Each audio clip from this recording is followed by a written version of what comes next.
जब जब भारत और गैर मुल्कों में मतभेद की भावना आती है, तब तब वहाँ गैर मुल्क अपने ही देश के कुछ मीडिया वालों, कुछ राजनेताओं और कुछ धर्म के ठेकेदारों के नज़रों में दया के पात्र बन जाते हैं।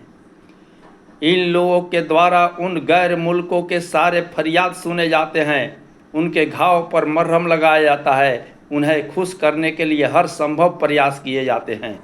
इतना तक कि उन्हें खुश करने के लिए अपने ही देश को नीचा दिखाया जाता है, अपने ही देश का अपमान किया जाता है, अपने ही देश को बदनाम किया जाता है।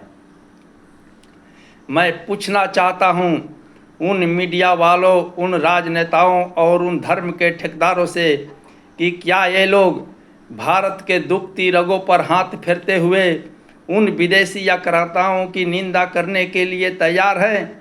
क्या वे लोग उन विदेशी आक्रांताओं की निंदा करेंगे जिसने भारत को गुलाम बनाया, जिसने भारत की अस्मिता के साथ खिलवाड़ किया, जिसने भारत के अपार धन संपत्ति लूट कर ले गए, जिसने अपने तलवारों के जोर से लाखों लोगों को विधर्मी बना दिया, जिसने अपने तलवारों के जोर से भारत के लाखों इमारतों को नष्ट भ्रष्ट कर दिया?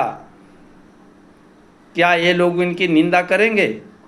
और क्या ये लोग उनकी निंदा करेंगे जो बार बार हमारे देश का मजाक उड़ाते हैं, जो बार बार हमारे देश का अपमान करते हैं, जो बार बार हमारी सेनाओं का अपमान करते हैं, जो बार बार हमारे खिलाड़ियों का अपमान करते हैं, जो बार बार हमारी संस्कृति का अपमान करते हैं? क्या ये लोग उनकी निंदा करेंगे? कभी नहीं करेंगे, क्योंकि इन लोगों को भारत से नहीं बल्कि गैर मुल्कों से प्यार है। क्योंकि इन लोगों ने अपना ईमान, धर्म, इज्जत, प्रतिष्ठा, मान, मर्यादा, यहाँ तक कि अपना शर्म हया सब कुछ गैर मुल्कों के हाथों बेच दिया है। और यह कहना गलत नहीं होगा कि ऐसे ही कितनों ने निराला की कलम बेची है, तो ऐसे ही कितनों ने देशभक्तों की कसम बेची है। न जाने इस दुनिया में क्या क्या बेचे हैं इन लोगों ने, इतना तक कि अपने आँखों की शर्म बेची है। अगर गलती से किसी गैर मुल्क के एक व्यक्ति की हत्या अपने देश में हो जाती है, तो प्रेस वालों से लेकर, मीडिया वालों से लेकर, राजनेताओं से लेकर धर्म के ठेकेदारों तक ऐसी संवेदना व्यक्त करते हैं जैसे मानिए कि आज तक विश्व में ऐसी घटना कभी हुआ ही नहीं। लेकिन वहीं सैकड़ों भारतीय रोज गैर मुल्कों में मारे जाते हैं, उससे भी अधिक जो विस्थापितों की ज़िंदगी जीने पर मजबूर है, इसके लिए कोई संवेदना व्यक्त नहीं करता, इसके लिए कोई दुख प्रकट नहीं करता।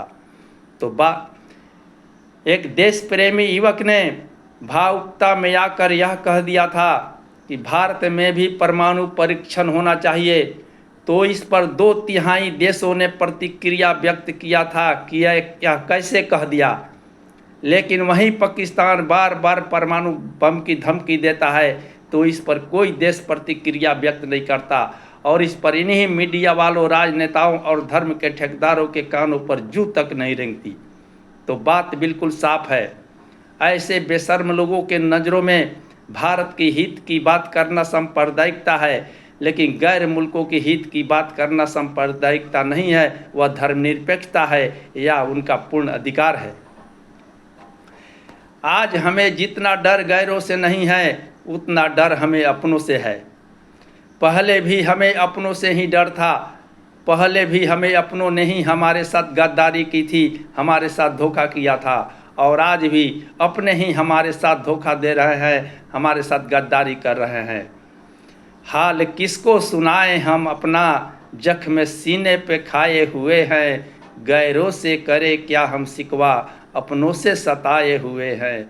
इतिहास गवाह है कि पृथ्वीराज चौहान से, छत्रपति शिवाजी से, महाराणा प्रताप से, अर्जुन देव सिंह से, सूर्य सेन से, बंदा बैरागी से, तात्या टोपे से, रानी लक्ष्मीबाई से, चंद्रशेखर आजाद से, गुरु गोविंद सिंह से, हकीकत राय से, करतार सिंह से, महर्षि दयानंद सरस्वती से, इन सबों से अपनों ने ही गद्दारी की थी, अपनों ने ही धोखा दिया था।